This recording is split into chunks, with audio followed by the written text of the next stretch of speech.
money's fine, but let's recognize the role that money plays inside a visionary organization, right? Which is, it's the fuel that makes the car go. So if the car is the company, and the vision is the destination that you're trying to get to, money makes the car go.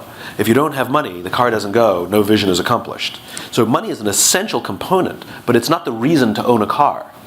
You don't own a car just so you can buy gas. Right? For the same reason, you don't start a company just so you can make money. That's inconsistent. We buy a car to go places. We started the business to advance something, to move towards something, to change the way the world functions. And the money will get us there. And somewhere along the way, we take our eyes off the road and start looking obsessively at the gas tank. You know? And I think it's gotten a little confused for a lot of companies. And you can tell a lot about what a company believes by looking at their products. I'll give you a little inside baseball. So when I was writing Start With Why, I had all these theories about Apple, and I'd never really visited or met anybody at Apple. They were just theories. And I thought, before I publish a book, I should probably check. So we sent a note to Apple requesting an interview with Steve Jobs. And I didn't know this at the time, but my publisher had published an unauthorized biography of Steve Jobs. And so because I was associated with that publisher, I was told to no. I was told, not only can I not interview Jobs, I can't interview anybody, and I may never visit campus. Oh, and by the way, all your ideas are wrong.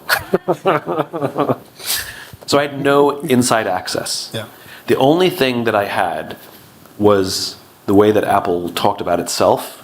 So I looked at its packaging, I looked at its products, I looked at its store experience, I looked at its advertising, I looked at its PR, I read its legal type on a box.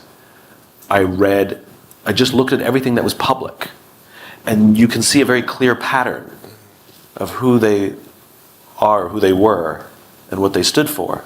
And so I could easily assess what the why was, because what they did proved it. Yep. What they did was so consistent. Some of the what's made money, some of the what's didn't make money, but it didn't matter. The through line was there.